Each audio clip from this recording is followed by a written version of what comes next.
विज्ञान और प्रौद्योगिकी विभाग द्वारा प्रायोजित परियोजना के तहत IRGA इंफ्रारेड गैस एनालाइजर प्रकाश संश्लेषण प्रणाली नामक एक उपकरण खरीदा गया था और इसे पहली बार कृषि संकाय बडूरा में वैज्ञानिकों के सामने प्रदर्शित किया गया था।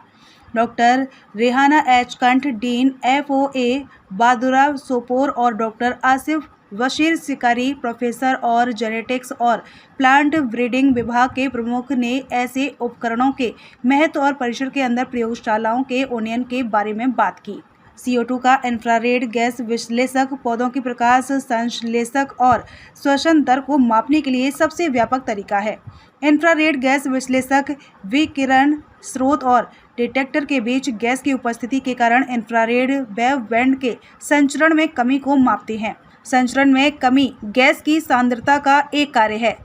IRGA की प्राथमिक भूमिका CO2 सांद्रता को मापना है। आपको पता है कि इस टाइम जो एग्रीकल्चर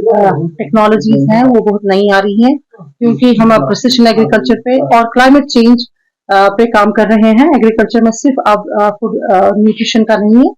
हमें इस वक्त ये क्लाइमेट चेंज के बारे में भी देखना है और हमें ये देखना है कि हम कैसे कंट्रीब्यूट कर सकते हैं कि क्लाइमेट चेंज में ग्लोबल टेम्परेचर ज्यादा हाई ना हो और कार्बन सिक्वेस्ट्रेशन पे भी हमें गौर करना है। इसलिए हमने हमारा एक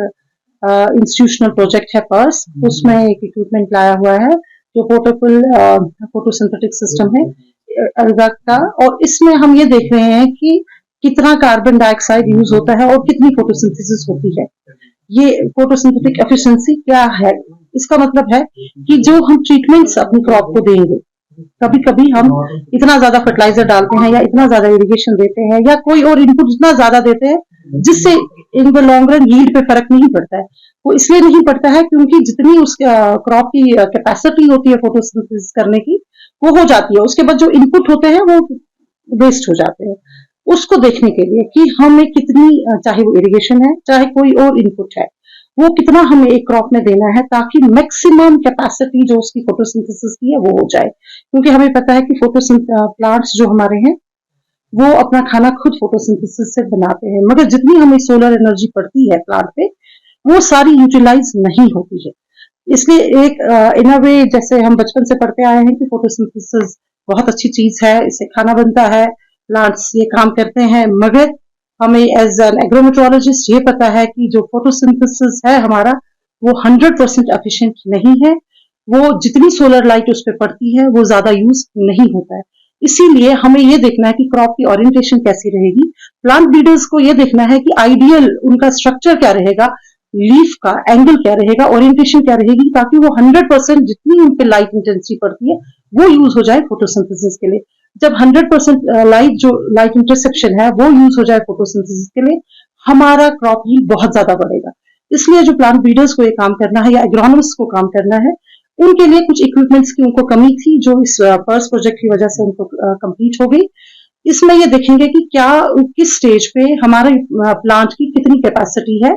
कार्बन एक्सचेंज करने की, और क्योंकि आपको पता ही है प्रोसेस में कार्बन डाइऑक्साइड यूज हो जाता है और वाटर बाहर निकलता है, सो दैट इज क्वांटिफाइड कि, और उससे पता चलता है कि ये फोटोसिंथेसिस कितनी हो सकती है। जब इनको ये पता चलेगा कि किस ट्रीटमेंट से, किस इनपुट से या किस टेक्नोलॉजी से हमें फोटोसिंथेसिस क्रॉप मैक्सिमम कर सकता है, हाई कर सकता है, तो उस टेक्नोलॉजी को हम ट्रांसफर कर सकते हैं फार्मर्स के लिए। मगर उसको अंडरस्टैंड करने के लिए इस इक्विपमेंट की कमी थी। मैं कॉम्प्लीमेंट करती हूँ डॉक्टर आसिफ को, हमारे जो HOD प्लांट ब्रीडर है, उन्होंने ये एक प्रोजेक्ट लाया है और उसमें ये इक्विपमेंट हमें आया है और हमें पूरा पता है कि हमारे जो सॉइल्स के स्टूडेंट्स हैं, एग्रोनॉमी के हैं, प्लांट ब्रीडर्स हैं और भी माइक्रोबायोलॉजी या दूसरे ब्रांचेस के बच्चे हैं जो क्लाइमेट चेंज पे काम करना चाहें या यील्ड प्रोडक्शन बढ़ाने के लिए काम करना चाहें या फोटोसिंथेसिस पे काम करना चाहें या ये देखें कि कौन सी वैरायटी का फोटोसिंथेटिक एफिशिएंट सिस्टम है अपने प्लांट का, या हमारे ब्रीडर्स का हम कर सकते हैं। अभी तक वो ड्रॉट रेजिस्टेंस पे काम कर रहे हैं या वो डिजीज रेजिस्टेंस पे काम करते हैं, मगर इस इक्विपमेंट की वजह से वो और नई वैरायटीज ऐसे बनाए जिसमें एक ईडियो टाइप होगा ओरिएंटेशन ऑफ लीव्स, ताकि उनको पता चले कि मैक्सिमम लाइट इंटरसेप्शन कैसे हो सकती है, मैक्सिमम यूज लाइट का कैसे हो सकता है फोटोसिंथेसिस में।